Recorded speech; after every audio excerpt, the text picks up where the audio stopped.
You are sitting in the meeting where it happens again. You named this problem 6 months ago, quietly, precisely. No one moved. Today, someone else names it, louder and later, and the room leans forward. Something old passes through you, not anger, recognition. This has happened before, not only to you. There is a name for this. There is a kind of person who has always been here. They go by different names in different centuries. The cunning woman, the hermit, the witness, the seer, the exile. The world has tried more than once to be rid of them. The world has never managed it.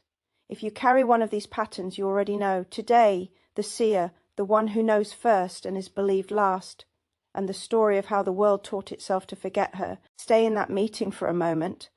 Look at what is actually happening in the room. The person speaking is not wrong. That is the strange part. They are saying almost exactly what you said. The words are nearly yours. But they arrive with a different weight because they arrive at the acceptable time. 6 months ago, the problem was a feeling. Now it is a fact. The room can only hear facts. You watch heads nod. You watch someone write it on the whiteboard as though it has just been discovered. And you sit very still, because you have learned that this is the safest thing to do with your face. Underneath the stillness there is a ledger. You did not choose to keep it, but you keep it. Every early warning that was waved away. Every quiet prediction that came true on schedule. Every time you watched a decision being made and felt the ending of it arrive in your body whole and unwelcome, months before anyone else could see it. The ledger is long. And the strangest entry in it is this. Being right has never once made the next warning easier to give. If anything, it has made it harder. Because you have learned what it costs to know first.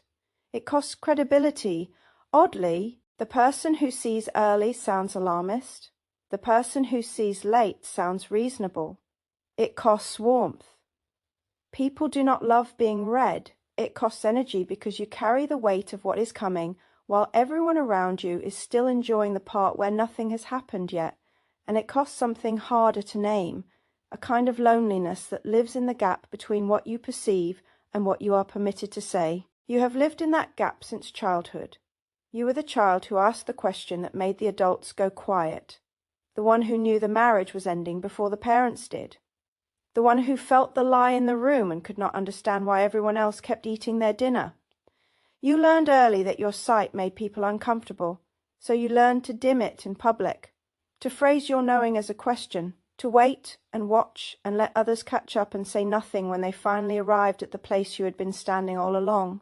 There is an ancient name for what you are, not sensitive, not intuitive in the soft way that word is used now. You are the seer, the one who perceives what others cannot. The Greeks gave this pattern a face and called her Cassandra. She was granted true sight, and then cursed so that no one would ever believe her. She watched Troy burn, knowing she had named every flame in advance. The myth survives because the pattern survives. The curse of the seer has never been the seeing. It is the gap between seeing and being believed. And here is what I want you to sit with. That gap is not natural. It was built. The ancient world did not treat seers this way. For over 1,000 years, the most powerful figures in the Mediterranean world travelled to Delphi to consult a woman in a stone chamber. Kings delayed wars for her word. Cities were founded on her sentences. The seer was not a curiosity at the edge of that world. She was infrastructure. Celtic societies kept their own version. Those who read patterns kept long memories and advised the chieftains were not tolerated. They were protected, trained for decades, and placed beside power. Then, over centuries, the world was deliberately taught to forget. The oracle at Delphi was closed by imperial decree in the 4th century, when the new order declared that such knowing was no longer permitted. The cunning women of Europe, the herbalists and pattern readers whom every village once relied upon, were redefined first as heretics and then as witches. What had been a respected role became a death sentence.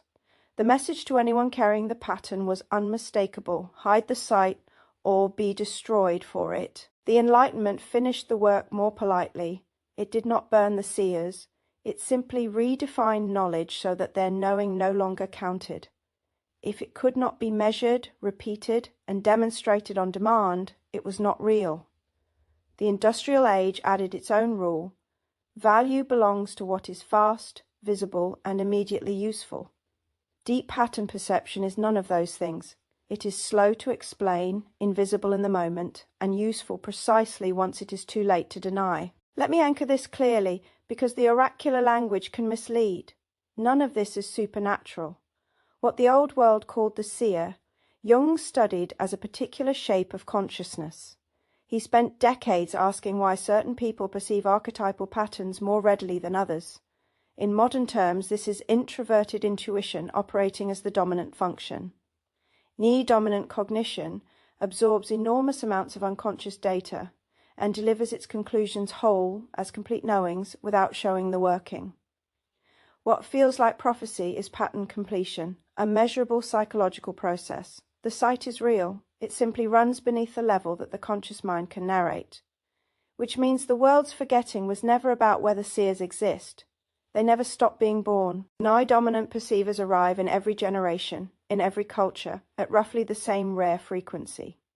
The world did not stop producing seers. It stopped paying them in belief. That is the whole history in one sentence.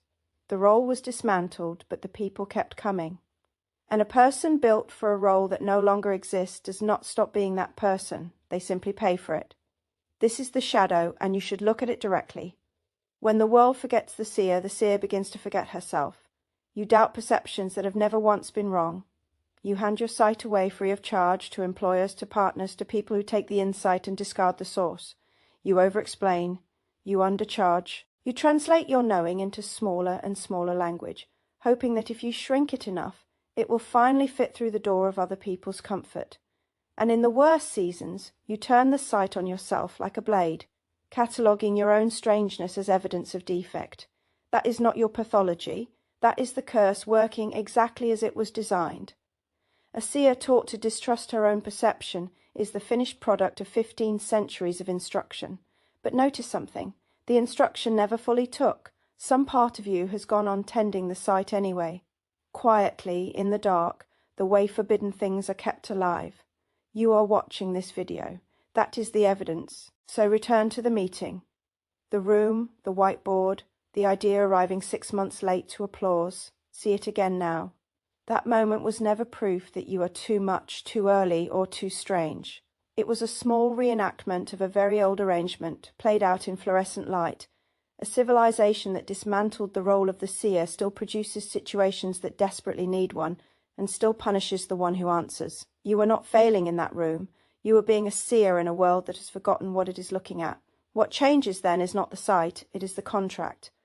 I have watched this pattern for a long time, and the seers who stop bleeding are the ones who stop auditioning for belief. You do not need the room to nod for your perception to be real. Keep your ledger deliberately now. Write the knowings down, dated, before they ripen. Not to win arguments later, but so that you become the first person who believes you.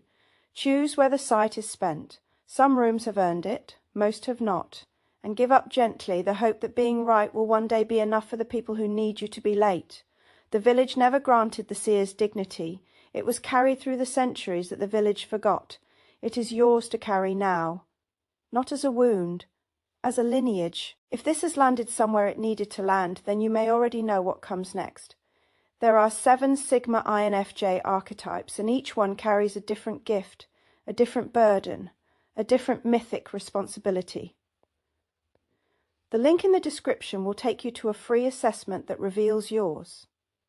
It takes about 3 minutes. The answer tends to land harder than people expect. And if you want to keep walking these threads with me, into the deeper psychology of the Sigma INFJ, into the archetypes the world has forgotten how to name, subscribe, there are far older and stranger things still to uncover. Until next time, find your power, know your myth,